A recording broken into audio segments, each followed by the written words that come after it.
कितने लोग वचन के लिए तैयार हैं? वचन में जाने से पहले एक चीज़ मैं बताना चाहता हूँ। कुछ लोग मेरे मातों को देखते रहेंगे। अहमद, आपके अंदर सवाल आता रहेगा ये क्या लगा करा है। 2 घंटे पहले मेरा एक्सीडेंट हो गया है। मैं गाड़ी पर से गिर गया हूँ।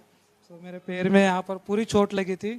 और मैं जब यहाँ पर आने वाला था इससे पहले मैं लेटा हुआ था बेड पर। मेरे को उठने नहीं जम रहा था, लेकिन फिर भी मुझे आज वचन प्रचार करना था। मैंने प्रार्थना की। मुझे नहीं पता मेरे पैरों में, मेरे शरीर में जान कहाँ से आई। मैं थोड़ी देर तक ऐसा थर थर थर थर काँप रहा था। मेरे को नहीं हो रहा था, खड़ा होने भी नहीं हो रहा था, लेकिन अभी मैं अच्छे से ये कर पा रहा हूँ। जिन्होंने मेरे पैर को देखा, रंजना, ताई, रवि, इनको पता होगा कि मेरे घुटनों में कितनी चोट लगी है। फिर मैं आपको कहता हूँ प्रभु महान है, आमीन, और विश्वास योग्य है। तो भले ही कोई भी चीज़ रोकना चाहती होगी, लेकिन परमेश्वर के वचन को कुछ भी रोक नहीं सकता। आमीन। आइए हम लोग डायरेक्टली वचन में जाएंगे। कोई निकालो गिनती, उसका 10 अध्याय, उसका 33 वचन। फिर इजरायलियों ने यहोवा के पर्वत से प्रस्थान करके 3 दिन की यात्रा की, और उन 3 दिनों के मार्ग में यहोवा की वाचा का संदूक उनके लिए विश्राम का स्थान ढूंढता हुआ उनके आगे आगे चलता रहा। आमीन। बाइबल यहाँ पर क्या कहती है? देखो, मेरा प्रॉब्लम यही है, हमारा ध्यान परमेश्वर के अलावा, परमेश्वर के वचन के अलावा बाकी सारी चीज़ों में एकदम अच्छे से जाता है। आमीन। ये प्रॉब्लम मेरे को हाउस ग्रुप में भी है, ये प्रॉब्लम मेरे को उपवास प्रार्थना में है, और ये प्रॉब्लम मेरे को संडे चर्च में भी है। आमीन। आप लोग किसके लिए यहाँ पर आए हो? किसके लिए आए हो? आमीन। परमेश्वर के वचन को सुनने के लिए, राइट। आपको पता है, छोटी सी मिस्टेक, बोलते ना, कावड़ा बसायला फांदी तुटायला, कितने लोगों ने मुहावरा सुना है? तो आपका थोड़ा सा ध्यान भटक जाना, आप बहुत कुछ मिस कर सकते हो। आमीन। बाइबल कहती है वाचा का संदूक इजरायली लोगों के लिए क्या ढूंढता था सिस्टर? स्थान ढूंढता था। आमीन। बाइबल कहती है यहोवा का संदूक उनके लिए विश्राम का स्थान ढूंढते हुए उनके आगे आगे चलता रहा। अभी संदूक विश्राम का स्थान कैसे ढूंढेगा? क्या आपने वाचा के संदूक के बारे में पढ़ा है कभी? और आपको एक चमत्कार की बात बताऊं मैं वाचा के संदूक के बारे में। वाचा का संदूक कभी जमीन पर टिका नहीं रहता था, वो हवा में तैरता रहता था। पता है आपको? वो हवा में ही रहता था। क्यों? क्योंकि उसमें कुछ चीजें थी। पहली चीज, उसमें हारून की लाठी थी, उसमें मन्ने से भरी हुई कटोरी थी, और उसमें 10 आज्ञा की पट्टियां थी, आमीन, जो मूसा ने पर्वत से लाई थी। और ये तीनों चीजें अपने आप में एक चमत्कार है।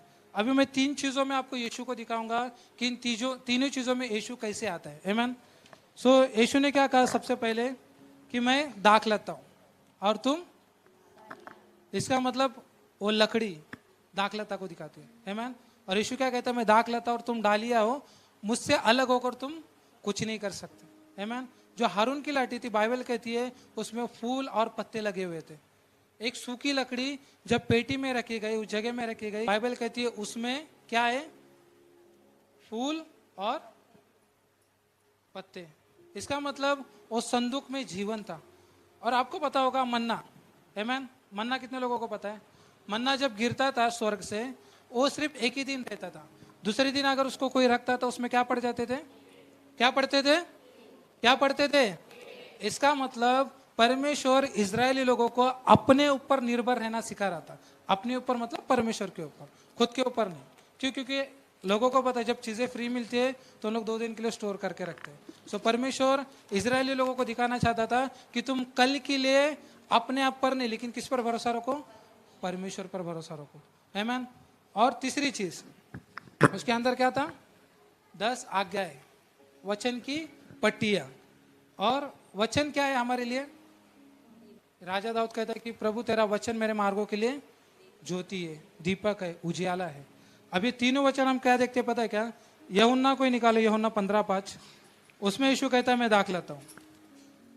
और यूहन्ना 6 उसका 57 में यीशु कहता है कि मैं स्वर्ग से उतरी हुई रोटी हूँ। और यूहन्ना 1:1 कहता है आदि में वचन था, वचन परमेश्वर के साथ था, और वचन ही परमेश्वर था, और वचन देहधारी हुआ। आमीन। और ये तीनों चीजें किसमें थी? वाचा के संदूक में थी। इनडायरेक्टली बोलते हैं ना, हम वाचा के संदूक को और प्रभु यीशु मसीह को जोड़ सकते हैं। आमीन। क्योंकि तीनों चीजें किसको रिप्रेजेंट करते हैं? प्रभु यीशु को। और आज का मेरा टॉपिक क्या है पता है क्या? परमेश्वर के उपस्थिति में चमत्कार है, आमेन। या फिर परमेश्वर की उपस्थिति चमत्कार को लेकर आती है। तो जब जब वाचा का संतूक उनके आगे जाता था, बाइबल कहती है उसके अंदर से आग निकलती थी। और जब रेगिस्तान में बिच्छू और जो सांप होते थे, जो उनको काटना चाहते हैं, जो भी करना चाहते थे, उसको क्या करती थी आग, पता है, जला देते थे। और परमेश्वर दिन में बादल और रात में आग का खंभा बन के उनके आगे आगे चलता था। इसका मतलब जहां पर परमेश्वर की उपस्थिति, वहां पर क्या था, चमत्कार था। आपको पता है वाचा का संदूक किसी के घर में 3 महीने तक था। कोई निकालो दूसरा शमूएल उसका 6 अध्याय 11 वचन।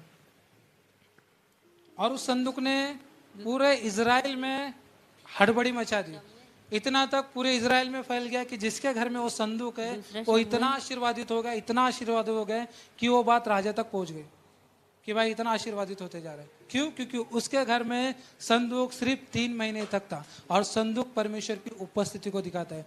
आपको पता है जो परमेश्वर का तंबू था, जो मंदिर था परमेश्वर का, उसके अंदर वो संदूक रखा जाता था और उस संदूक के ऊपर परमेश्वर की उपस्थिति उतरती थी।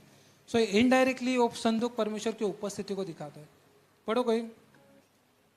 यहोवा का संदूक गतवासी ओबेदेदोम के घर में 3 महीने रहा और यहोवा ने ओबेदेदोम और उसके समस्त घराने को आशीष दी।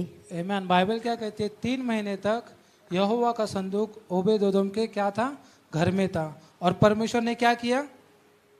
बाइबल कहती है परमेश्वर ने उसके पूरे घराने को आशीर्वादित किया, सिर्फ ओबेदेदोम को नहीं। आपको लगता रहेगा आप सिर्फ प्रभु की उपस्थिति में चढ़ रहे हो, आप सिर्फ प्रभु को स्वीकार रहे हो, इसका मतलब आशीर्वाद सिर्फ आपके ऊपर आएगा, नहीं। लेकिन जब आप परमेश्वर को स्वीकार करते हो, जब आप प्रभु की उपस्थिति में चलते हो, बाइबल कहती हो आपको ही नहीं लेकिन आपके पूरे घराने को आशीर्वादित करेगा। आमीन। और जब आपके पूरे घर को आशीर्वादित करेगा तो क्या होगा? उन लोग भी ऑटोमेटिक प्रभु के पास आएंगे, उन लोग भी प्रभु पर विश्वास करेंगे। आमीन। हमको क्या लगता है पता है कि हम लोग करें, इसका मतलब कुछ चीजें हम तक ही सीमित है, वो चीजें आगे नहीं जाएंगी। लेकिन जब आप उसके ऊपर विश्वास करोगे तो बाइबल कहती है आप ही नहीं लेकिन आपका पूरा घराना परमेश्वर आशीर्वादित करेगा, पूरी तरह से आशीर्वादित करेगा। ये चीज क्या दिखाती है?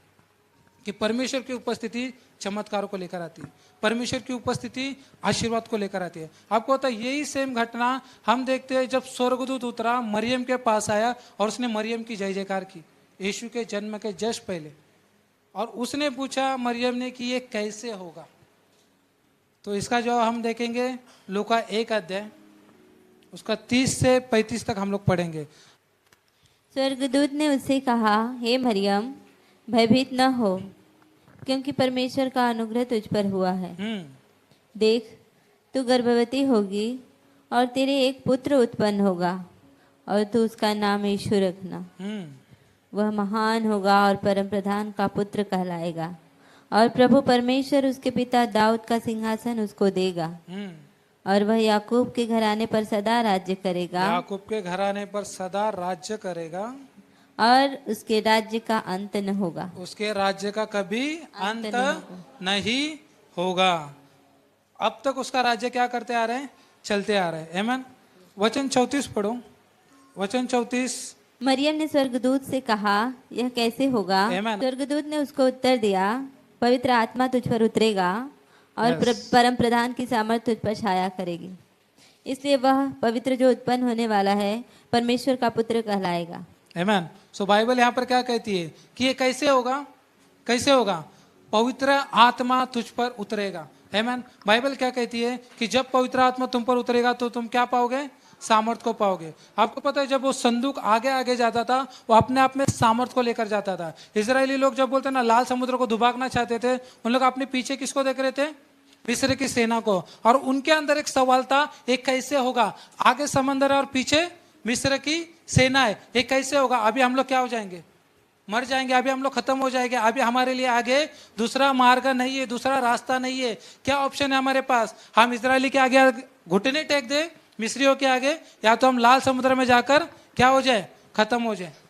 लेकिन वहां पर परमेश्वर के पास एक रास्ता था जो किसी को नहीं दिख रहा था। आमीन। आपको पता है विश्वास की आंखें जब खुलती है परमेश्वर आपके लिए बोलते हैं ना समुद्र से भी रास्ता निकाल सकता है। हमारे अंदर प्रॉब्लम क्या पता है क्या, हम सवाल पूछते हैं कैसे होगा। मरियम ने भी सवाल पूछा कि मैं यीशु को तो जन्म दूंगी, सब ठीक है, सारी चीजें ओके, लेकिन मैं अभी तक किसी पुरुष के पास नहीं गई, मेरी अभी सिर्फ क्या हो गई है, सगाई हो गई, एंगेजमेंट हो गई है, आमीन। और जैसे देखा जाता है शारीरिक रूप से ये होना नामुमकिन है कि कोई किसी बोलते ना स्त्री पुरुष के बगैर बच्चे को उत्पन्न कर सकती है, नहीं उत्पन्न कर सकती है। तो उसके पास सबसे बड़ा सवाल था, ये कैसे होगा। आज की शाम आप में से कई लोग कुछ सवालों को लेकर आए, प्रभु ये कैसे होगा। है सवाल, कितने लोगों के पास सवाल है कि प्रभु ये कैसे होगा। प्रभु ईएमआई भरना है, प्रभु कर्जा चुकाना है, प्रभु लोन करना है, नई जगह पर जाना है, शादी करना है, इसमें से बाहर निकालना है, इस बीमारी से वैताग गई हूँ, इस पति से वैताग गई हूँ, इस जगह से वैताग गई, लोगों से वैताग गई, प्रभु कैसे होगा। सवाल है ना कैसे होगा। लेकिन बाइबल कहती है जब पवित्र आत्मा तुम पर आएगा, आमीन। पवित्र आत्मा जब तुम पर आएगा तो तुम क्या पाओगे, सामर्थ को पाओगे। आपको पता है जब यीशु मसीह स्वर्ग में उठा लिया गया, वो कहां पर था पता है क्या, हवे में था। वो जमीन पर नहीं था, वो हवे में था। और सारे बोलते ना इजरायली लोग, यरूशलेम के लोग, चेले उसका क्या कर रहे थे पता है क्या, देख रहे थे। उसी तरह से जैसे वाचा का संदूक हवे में होता है।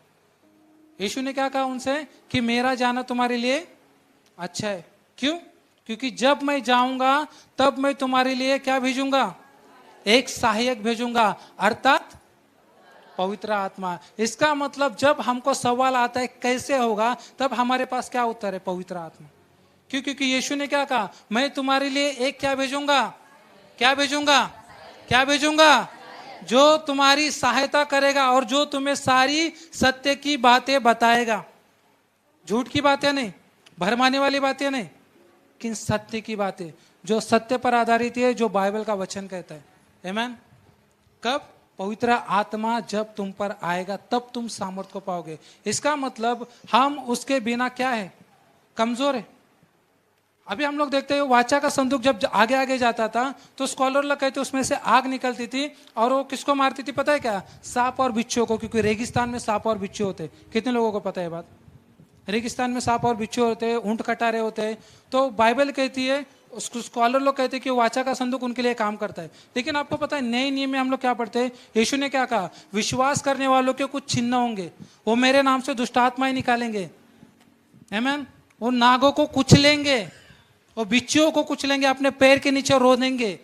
इसका मतलब जिस पवित्र आत्मा ने यीशु मसीह को मरे हुए में से झिलाया था, वही पवित्र आत्मा आज हमारे लिए क्या है, उपलब्ध है, आमीन। वही पवित्र आत्मा जिसने मरियम की सहायता की यीशु को गर्भ धारण करने के लिए, यीशु को अपने अंदर लेकर आने के लिए।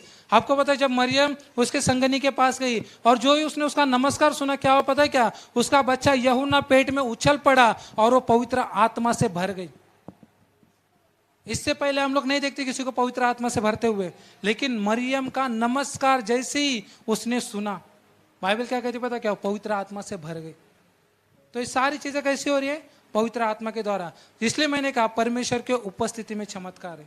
परमेश्वर की उपस्थिति चमत्कारों को लेकर आती है, परमेश्वर की उपस्थिति चमत्कारों को करती है, आमीन।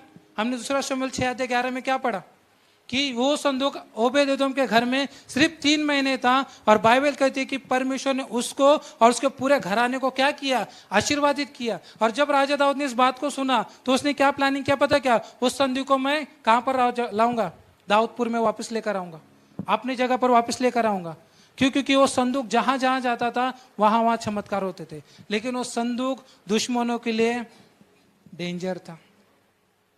आपको पता है वो संदूक जब फिलिस्तीनियों के पास था ना तो वहां पर मरी आई, उन लोग लड़ाइयाँ हारने लगे, आमीन। और जब संदूक इजरायली लोगों के पास से गया, बाइबल कहते हैं उन लोग भी लड़ाइयाँ हारने लगे। इसका मतलब संदूक में चमत्कार था।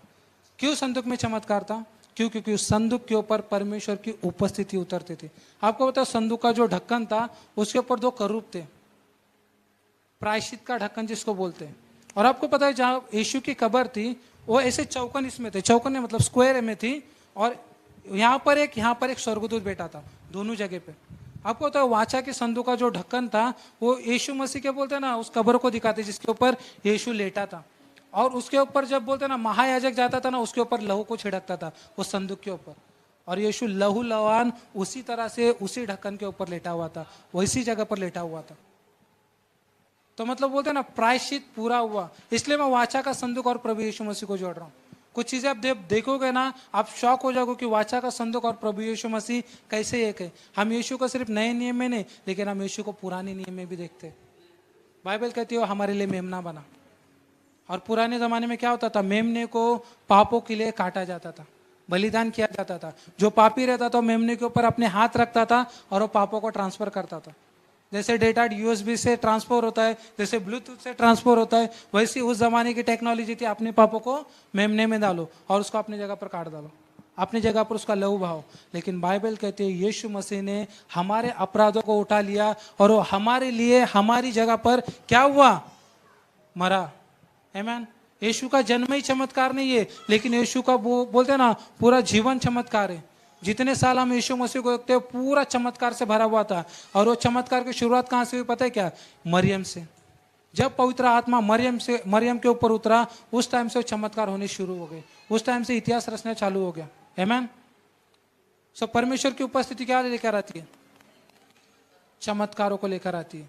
आमीन। जब हम नए साल में जाने वाले, आमीन, अभी 2025 कितने दिन बाकी है, सिर्फ 9 या 11 दिन होंगे। 11 दिन है या 9 दिन है, 9 दिन है। आमीन। 9 दिन खाली बाकी है हमारे पास, हम लोग नए साल में प्रवेश करेंगे। तो 9 साल में आप कैसे जाना चाहते हो, इसी बीमारी को लेकर, इसी श्राप को लेकर, इसी दुर्बलता को लेकर, या इनको पीछे छोड़कर कैसे जाना चाहते हो, जाना चाहते हो? तो इसके लिए आपके पास मार्ग क्या है, कैसे होगा, कैसे होगा? पवित्र आत्मा जब वो उतरेगा तो सारी सत्य की बातें तुम्हें बताएगा। आमीन। उसी पवित्र आत्मा के मदद से क्या हुआ, मरियम आगे बढ़ पाई। लेकिन आपको पता है मरियम ने एक चीज कहा यीशु स्वर्गदूत को कि तेरे इच्छा के अनुसार तेरी दासी के साथ हो। कितने लोग ने इस वचन को पढ़ा है? क्या कहा मरियम ने? तेरे इच्छा के अनुसार तेरी दासी के साथ हो। इसका मतलब इच्छा के अनुसार का मतलब क्या है, अपने आप को समर्पण कर देना, अपने आप को सरेंडर कर देना। हमने आराधना गाया ना, गाया कि नहीं आराधना? मैं हाथ उठाकर गाऊंगा यीशु तेरा नाम रहे ऊंचा। सो उसका नाम कैसे ऊंचा होगा, जब हम अपने जीवन में उसकी इच्छा को पूरा करेंगे। आमीन। आपको पता है सारी चीजों में एक चीज आकर रुकती है कि क्या हम उसकी इच्छा को अपने जीवन में पूरा करना चाहते हैं। जब यीशु को चेलों ने बोलते ना रिक्वेस्ट किया कि प्रभु हमको प्रार्थना सिखा कि हम प्रार्थना कैसे करें, यीशु ने क्या बोला, जाओ और 5 घंटे अन्य भाषा में बात करो। बराबर, बराबर ना? कुछ लोग अभी भी सवाल में, सच्ची में यीशु ने ऐसे बोला कि कुछ और बोलो। यीशु ने क्या प्रार्थना सिखाया, हमारे संडे स्कूल के बच्चों को पता है। तेरा नाम पवित्र माना जाए, तेरा राज्य आए, तेरी इच्छा वैसी, और कल की रोटी आज हमें दे। नहीं, कल की रोटी, आज की रोटी। तो परमेश्वर क्या सिखाना चाहता था, प्रभु यीशु उनको क्या सिखाना चाहता? सिंपल सी 4-6 लाइनों में एक ही प्रार्थना यीशु कह रहा था कि तुम्हारे लिए यही सबसे बड़ी प्रार्थना है कि परमेश्वर की इच्छा तुम्हारे जीवन में पूरी हो और तुम कल की चिंता मत करो। जो परमेश्वर ने इजरायली लोगों को रोज रेगिस्तान में खाना खिलाया, जब उन लोग वैताग गए, कंटाल गए, उस परमेश्वर ने उनको बोलते ना लालची कौवे के मुंह में बोटियां डालकर भेजी कि जाओ बाबा इनको खिलाओ। इतना खाया गला भरने तक। आपको पता हमारा परमेश्वर भर भर के दबा दबा के हिला हिला के उमड़ने वाली आशीष देता है। अभी उनका सिर्फ उमड़ना बाकी था, सिर्फ उमड़ना बाकी था। सो परमेश्वर को चैलेंज मत करो, परमेश्वर की उपस्थिति को चैलेंज मत करो। आपको पता है जब राजा दाऊद उस संदूक को लेकर आ रहा था तो वहां पर एक घटना हुई, बैलगाड़ी को ठोकर लगी और संदूक नीचे गिरने वाला था। तो उसको किसी ने हाथ लगाने की कोशिश की, उजिया ने उस संदूक को रोकना चाहा, उसको पकड़ना चाहा। क्या हुआ उसके साथ आपको पता है? जगह पे खत्म। क्या उसने कुछ गलत किया था? अच्छा ही कर रहा था ना, संदूक को नीचे गिरना नहीं देना चाहता था। वो कर अच्छा रहा था लेकिन उसकी सोच गलत थी। क्यों? क्योंकि उन लोगों ने देखा था कि संदूक कभी नीचे गिरता ही नहीं है, तो संदूक नीचे गिरेगा कैसे? उसने क्या किया पता है कि वहां पर इनडायरेक्टली परमेश्वर के सामर्थ को या परमेश्वर को बोलते ना सामर्थ पे उसने डाउट किया, और वो उसके लिए क्या बना पता है क्या? मृत्यु का कारण बना। जब हम हमारे जीवन में परमेश्वर के सामर्थ पर, ध्यान से सुनो मैं कुछ बोल रहा हूं, जब हम हमारे जीवन में परमेश्वर के सामर्थ पर या फिर उसके बोलते ना आत्मा पर या फिर परमेश्वर की कैपेसिटी पर जब डाउट करते हैं ना, तो हम भी हमारे जीवन में कुछ चीज़ों को मारते हैं, वो चीज़ें मर जाती है। कई बार जब आप बीमार पड़ते हो, जब आपको लगता है नहीं चीज़ ठीक नहीं होगी, आप क्या कर रहे हो पता है क्या? उस बीमारी को ना अंदर ही मार रहे हो, बाहर नहीं निकलेगी, अंदर ही रह जाएगी। आप चंगाई को मार रहे हो। आप जब कुछ परिस्थिति से जाते हो, जब आपको आदत पड़ जाती है ना कि हाँ ये ऐसी ही होने वाला है, तो क्या होता है पता है क्या? आपके साथ वैसे ही होगा। जो छुटकारा आने वाला है ना, छुटकारा मर जाएगा। अच्छी चीजें आपके अंदर मर जाएगी जब आप परमेश्वर के सामर्थ पर, उसके बोलते ना दाहिने हाथ पर विश्वास नहीं करोगे, तो जो अच्छी चीजें आने वाली है ना वो मर जाएगी। तो इस चीज को मत करो, परमेश्वर पर विश्वास करो। बाइबल कहती है जिस आत्मा ने यीशु मसीह को मरे हुए में से जिलाया, वो आत्मा आज हमारे अंदर है, आज हमारे अंदर है। पुराने नियम में संदूक सांप और बिच्छू को मारता था, आज परमेश्वर ने अधिकार हमें इस शरीर में दिया है, हमें इस शरीर में दिया है। आमीन। वो आत्मा हमारे अंदर है। यीशु ने क्या कहा? मैं ही मार्ग हूं, मैं ही सत्य और मैं ही जीवन हूं। वो जीवन की रोटी है, वो डाली है, आमीन, वो दाखलता है, वो सारी चीजें, और वो खुद सारी चीजों में हमारे अंदर रहता है। इसका मतलब हम वाचा के संदूक से कम नहीं है। वो चमत्कार हमारे जीवन में भी है। क्यों? क्योंकि वो सर्व सामर्थ्य परमेश्वर किसके अंदर रहता है? हमारे अंदर रहता है। इससे पहले नए नियम में हम किसके ऊपर देखते हैं पवित्र आत्मा उतरते हुए? मरियम के पहले यहुन्ना की माँ और उसके पति, हम देखते हैं उन लोगों ने स्वर्गदूतों को देखा, और शुरुआत वहां से हुई। क्यों? क्योंकि पहला मार्ग बनाने वाला आया यूहन्ना। उसके बाद जो धड़ाधड़ चालू हुआ ना पवित्र आत्मा का बोलते ना कार्य, फिर वो कार्य कुछ देर के लिए रुक गया। लेकिन जब पेंटिकॉस्ट का दिन आया, वो दिन और आज का दिन, वो आत्मा का बहाव, वो उंडेला जाना, वो उपस्थिति, वो चमत्कार, वो कार्य आज तक नहीं रुके। क्यों? क्योंकि परमेश्वर के उपस्थिति में चमत्कार है। परमेश्वर की उपस्थिति चमत्कारों को लेकर आती है। आप देखो, जब आप उसके उपस्थिति में जाओगे, अपने घुटनों को टेकोगे ना, परमेश्वर आपको निराश नहीं करेगा। परमेश्वर आपको निराश नहीं करेगा। मैं आपको लिख कर देता हूँ, परमेश्वर आपका मुंह कभी नीचे होने नहीं देगा। क्यों? क्योंकि आपने उसके उपस्थिति पर भरोसा किया। राजा दाऊद क्या कहता है कि जितनों ने अपनी आंखें उसकी ओर की, उनका मुंह कभी काला नहीं हुआ, कभी काला नहीं हुआ, वो कभी मुंह के बल नहीं गिरे। क्यों? क्योंकि उन्होंने किसके ऊपर विश्वास किया? परम परमेश्वर पर, सर्वशक्तिमान पर। और आज की रात मैं आपको ये संदेश देना चाहता हूं, जब आप परमेश्वर पर भरोसा करोगे तो मेरा परमेश्वर आपको निराश नहीं होने देगा, वो आपको हताश होने नहीं देगा। आपको लगता रहेगा चमत्कार बहुत कठिन चीज है, लेकिन मैं आपको बोलना चाहता हूं चमत्कार बहुत इजी चीज है, बहुत आसान है चमत्कार। चमत्कारों के लिए आपको उपवास करने की जरूरत नहीं है। चमत्कार के लिए आपको 4 घंटे बोलते ना घुटनों पर आने की जरूरत नहीं है। ऐसा नहीं कि मैं बोल रहा आपको प्रार्थना नहीं करनी चाहिए, लेकिन चमत्कारों के लिए परमेश्वर पर विश्वास करना जरूरी है। सोचो, हटे हुए इजरायली लोगों के लिए परमेश्वर ने इतने चमत्कार को किया। आप तो परमेश्वर को विश्वास करते हो, आमीन। आपने उसके ऊपर अगर शंका नहीं, तो क्या वो आपके लिए चमत्कारों को नहीं करेगा? करेगा कि नहीं करेगा? करेगा कि नहीं करेगा? करेगा ना। आपका विश्वास कहां पर है? आप किसके ऊपर विश्वास करते हो और क्या विश्वास करते हो, ये चीजें मायने रखती है। अगर आपका विश्वास आपकी बीमारी के ऊपर है तो क्या होगा? चमत्कार होगा? होगा क्या? होगा क्या? नहीं होगा। क्यों? क्योंकि आपने परमेश्वर से ज्यादा अपने बीमारी पर भरोसा रखा। बाइबल कहती है उसके राज्य का कभी अंत नहीं होगा। इसका मतलब हम उस राजा के राज्य में हैं जो सिंहासन पर अभी भी बैठा है, आमीन।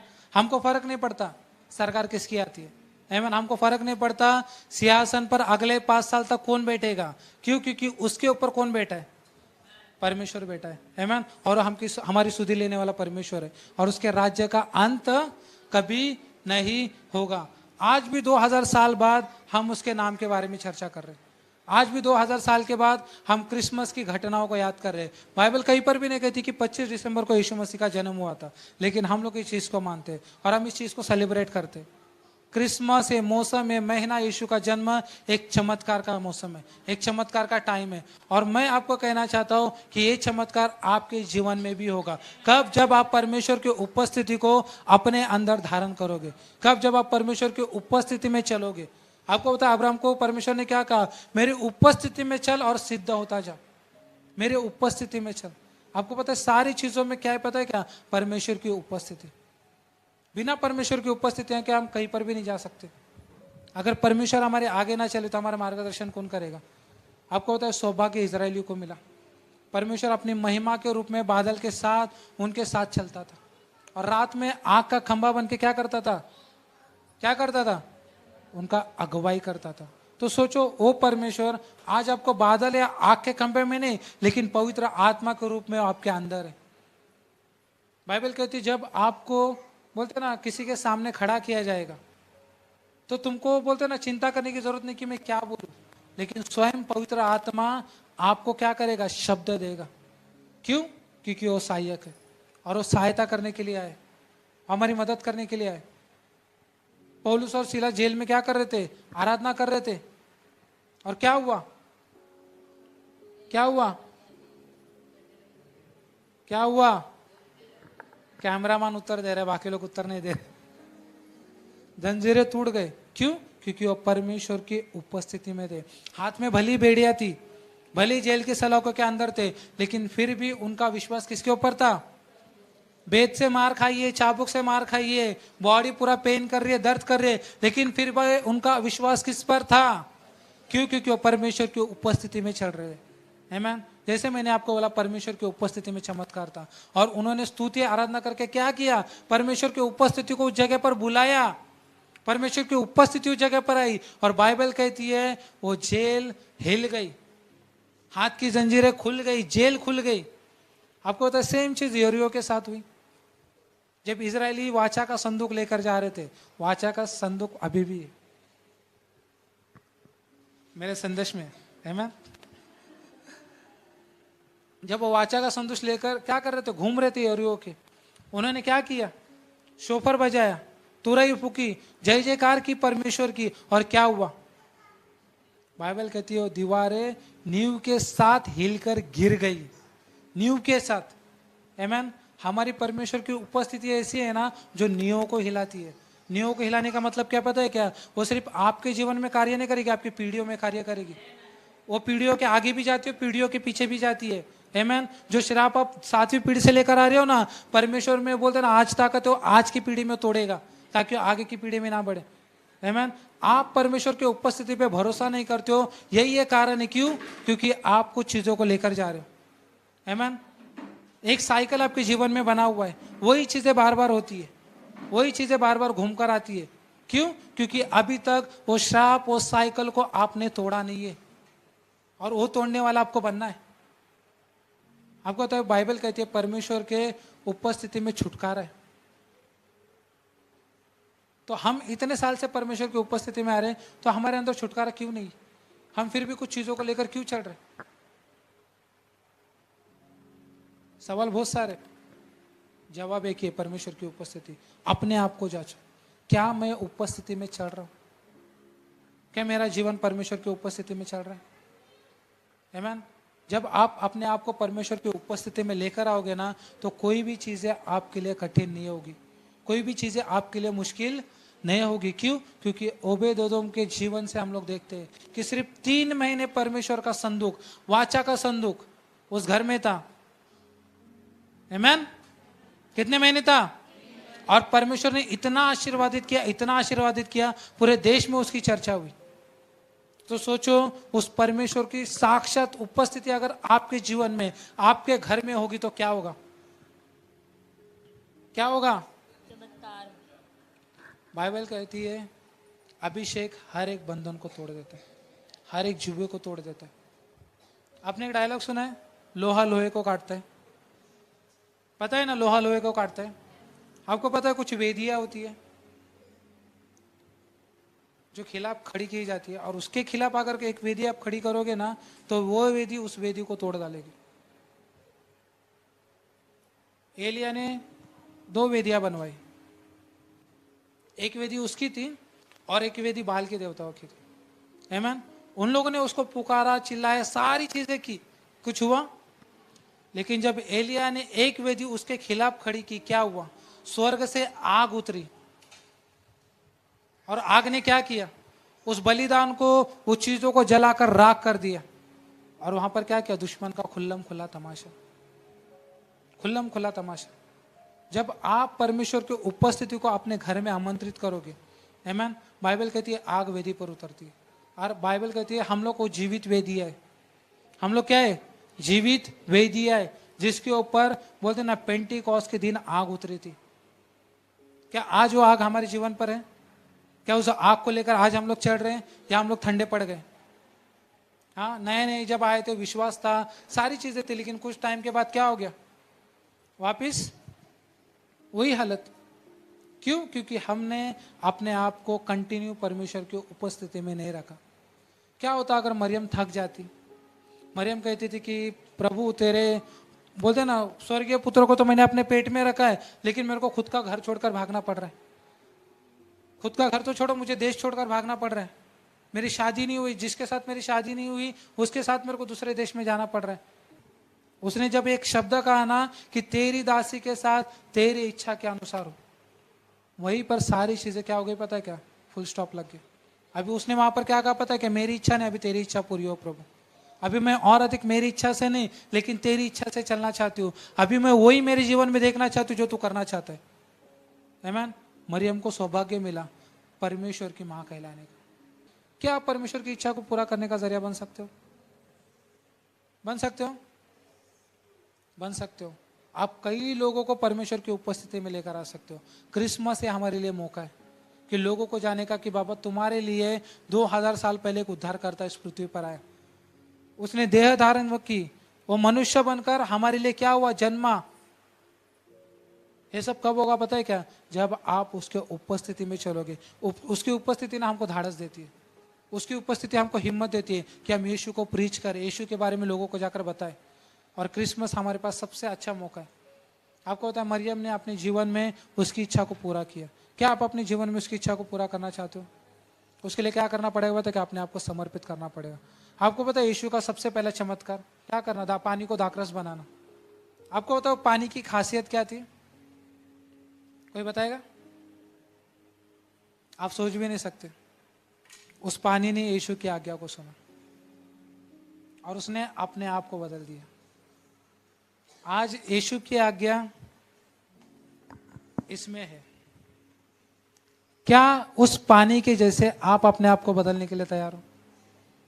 और इतना उत्तम बना, इतना उत्तम बना कि सब लोग कहने लगे कि अब तक इसे कहां पर रखा था। ये साल खत्म होने का 2025 में लोग आपको कहने चाहिए अरे अब तक आप कहां पर थे? कहां पर छुपा के रखा था अपने आप को? आपको होता है लोग इंतजार कर रहे हैं कि कोई हमारे पास आए और हमको एक उम्मीद दे, एक आशा दे। आपके पास भी कोई आया था ना, आपको एक उम्मीद देने के लिए, एक आशा देने के लिए। उसका नाम क्या है? यीशु मसीह। और जब वो उम्मीद और आशा हमको मिली, हम देखते हमारा उद्धार हो गया। जिस तरह से मरियम ने अपने आप को दे दिया, पानी ने भी उस तरह से अपने आप को यीशु के लिए दे दी। और क्या हुआ? चमत्कार। जब हम परमेश्वर की इच्छा को अपने जीवन में हाँ कहते हैं ना, तो क्या होता है पता है क्या? चमत्कार। लेकिन चमत्कार किसमें? आपकी हाँ में। जब आप हाँ बोलोगे तो चमत्कार होगा। आपको पता है हम लोग गेट कीपर है। गेट कीपर का काम क्या होता है पता है क्या? रक्षा करना। और मरियम के ऊपर एक सबसे बड़ी जिम्मेदारी थी परमेश्वर की रक्षा करने की, जबकि उसके लिए स्वर्गदूत भी अवेलेबल थे। लेकिन फिर भी स्वर्गदूतों ने किसका सहारा लिया? यूसुफ को कहा उठ और अपनी बीवी को, अपने बच्चों को लेके मिस्र में चला जा, और जब तक मैं ना कहूं वहां से निकलना नहीं, वहां से निकलना नहीं। हमको किसकी रक्षा करनी है? किसकी रक्षा करनी है आपको? हमारे हृदय की, हमारे विचारों की, हमारे विश्वास की। पौलुस कहता है मैंने अच्छी दौड़ दौड़ ली है, अब तुम्हारी बारी है। जब विश्वास में चढ़ रहे हो ना, 2025 में अपने आप को चैलेंज करो कि जैसा मैंने जीवन जिया है वैसा जीवन मैं अभी 2025 में नहीं जीऊंगी। जितना अविश्वास दिखाना था मैंने दिखा लिया। अभी 2025 में सिर्फ मेरे को विश्वास की ओर देखना है, आगे बढ़ना और उद्धारकर्ता की ओर चलना है और अपनी दौड़ को पूरा करना है। और आपके लिए अंत में क्या है पता है क्या? एक पुरस्कार।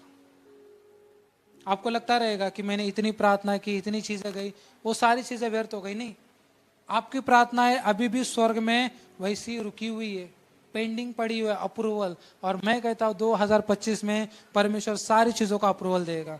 आमीन। और सारी चीजें आपकी ओर आएगी। कब? जब आप परमेश्वर पर विश्वास करोगे, जब आप उसकी उपस्थिति में चलोगे, तो देखोगे आप आपके लिए मार्ग खुलेंगे। आमीन। परमेश्वर आपके लिए कुछ चीजों को करेगा। 2024 आपको लगता रहेगा अभी मैं मेरा विश्वास हारने वाली हूँ, मैं अभी पीछे जाने वाला हूँ, मुझे पता नहीं आगे क्या होगा। लेकिन मैं आपको कहता हूँ परमेश्वर ने आपके लिए कुछ उत्तम 2025 में रखा है। आमीन। आपको पता है जब हम क्रॉस करेंगे 2024 को, जब हम 2024 से 2025 में जाएंगे, हमारे लिए चमत्कार खत्म नहीं होंगे। आमीन। हमारे लिए चमत्कार चलते रहेंगे, चलते रहेंगे, चलते रहेंगे और चलते रहेंगे। आमीन।